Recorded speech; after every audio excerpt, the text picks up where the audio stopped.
Renowned Harvard business professor Chris Argyris brings to us the concept of the ladder of inference. And what I love about this concept is that it basically explains to us how we as educators get into trouble with the assumptions or because of the assumptions that we make. So let me explain the ladder of inference. With any event, there is a pool of data. And as we experience an event, we select data and then we quickly name it. And then we draw conclusions on what we've named. And then we start taking actions. And there are two recursive loops that happen in this ladder of inference that I'm going to explain about and try to illustrate through two examples.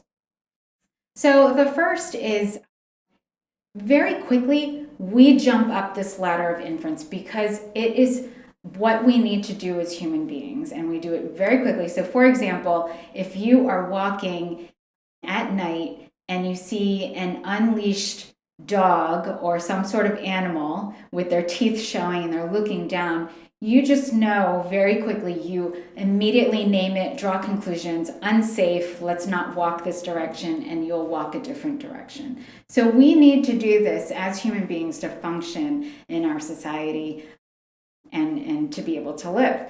In education, it gets us into trouble. So what do I mean by that? Let's say you have a trainee and you've noticed that this trainee has been late for two morning rounds. So you've selected that data that they have been late twice. Very quickly, we start naming it.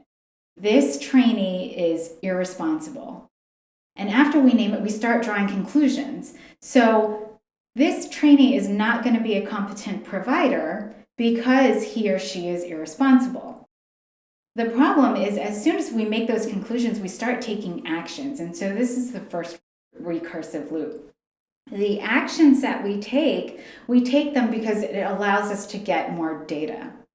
But what Chris Argyris very nicely explains is that the conclusions that we make tell us what data to select. And so we might be following our trainee around the hospital, but we will be looking and selecting data that basically justifies that they're going to be an incompetent provider and becomes a self-fulfilling prophecy. So we as educators, we have an ethical responsibility to climb down our ladders of inference. And the nice thing about the basic assumption, which is that everyone taking our courses is capable, cares about doing their best, wants to improve, allows us to reframe and anchors us to the data, basically saying there must be other data out there that I'm not selecting. What am I not seeing? The other thing that's really nice that you're going to hear us refer to as advocacy inquiry is telling our learners what we see, what we've selected, the assumptions that we've made, and basically asking them, am I up the right ladder? Are we actually talking about the same thing? Am I making the right conclusions? And that helps us climb down our ladder of inference.